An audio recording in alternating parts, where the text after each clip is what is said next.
हर हर शंकर जय जय शंकर। हर हर शंकर जय जय शंकर।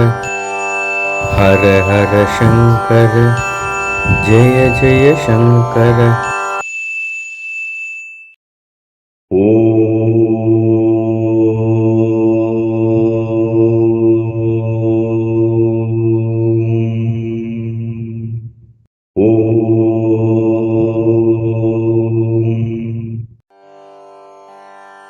ஹர ஹர சங்கர ஜெய ஜெய சங்கர. ஓம் காஞ்சிபாசாய வித்மகே சாந்த ரூபாய தீமகி தன்னோ சந்திரசேகரேந்திர பிரச்சோதயாத். ஸ்ரீ மகா பெரியவா திருவடியே சரணம். ஸ்ரீ மகா பெரியவாளின் பரிபூர்ணமான ஆசியும் அனுகிரகமும் இருப்பவர்களுக்கு மட்டுமே இந்த பதிவை கேட்க முடியும். இந்த பதிவை ஸ்கிப் பண்ணாமல் இறுதி வரை பார்க்கவும். உங்கள் அனைவரையும் வாய்ஸ் ஆஃப் காட் மகா பெரியவா சேனலுக்கு அன்புடன் வரவேற்கிறோம். போன எபிசோடில் மகா பெரியவா ஒரு பக்தருக்கு தானம் தர்மம் செய்யும் போது எல்லோரும் பொதுவாக ஒரு தவறை செய்கிறார்கள். அதை செய்வதனால் புண்ணியம் கிட்டாமல் போகிறது. அந்த தவறு என்ன என்று உணர்த்தி இருக்கிறார்.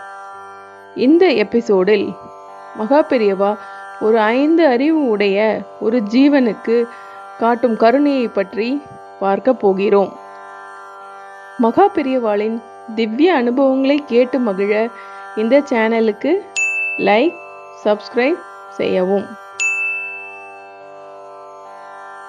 ஒருமுறை பெரியவா பச்சைமலை குப்பம் என்ற இடத்தில் தங்கியிருந்த போது மடத்தின் யானை வைக்கப்பட்டிருந்த கொட்டகையில் தீப்பற்றி எரிந்தது. அந்த சமயத்தில் யானை சங்கிலியை உடைத்து கொண்டு ஓடிவிட்டது.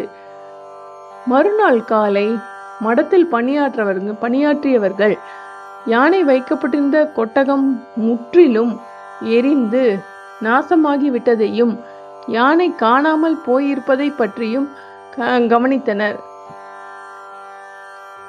பின்னர் அங்கும் இங்கும் தேடிய போது சுமார் 5 மைல் தொலைவில் உள்ள ஒரு குளத்தின் அருகில் இருப்பதாக தெரிய வந்தது. அதனால் அந்த யானைப்பாகன் அங்கு சென்று யானையை அழைத்து வர முயற்சி செய்தான். ஆனால் அவன் எவ்வளவு முயன்றும் யானை வர மறுத்துவிட்டது. அப்போது பெரியவா தாமே அங்கு சென்றார். பெரியவாளை கண்டதும் யானை மெதுவாக எழுந்து குளத்திலிருந்து வந்து அவரை வணங்கியது. அதன் உடலில் சில எரிப்பு காயங்கள் இருந்தன. பெரியவா தானே தன் கையால் யானையை தொட்டு ஆறுதல் கூறி அதன் காயங்களுக்கு உரிய சிகிச்சை செய்யுமாறு ஆணையிட்டார். எப்படி மனித பக்தர்களுக்கு பெரியவா மீது அளவற்ற நம்பிக்கையும் பக்தியும் இருக்கிறதோ அதே போல அந்த மடத்தில் இருக்கும் யானைக்கு பெரியவா மீது அதீதமான பற்று இருந்தது.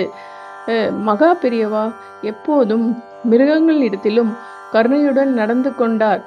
அதனால் மிருகங்களும் மனிதர்களைப் போலவே பெரியவாளை நேசித்தனர். 6 அறிவு உடைய மனிதனை விட 5 அறிவு மட்டுமே உடைய மிருகங்களுக்கும் மகா பெரியவாளின் மகிமை புரிந்திருக்கிறது. அதனால்தான் பெரியவர் பரமாச்சாரியார் என்றும் கருணாமூர்த்தி என்றும் அழைக்கப்படுகிறார். மடத்தில் உள்ள யானைக்கும் பெரியவாளின் கருணை மற்றும் ஆசியும் கிடைத்ததனால் விரைவில் அதன் உடல்நலம் சரியாகி விட்டது. ஹர ஹர சங்கர ஜெய ஜெய சங்கர. ஹர ஹர சங்கர ஜெய ஜெய சங்கர.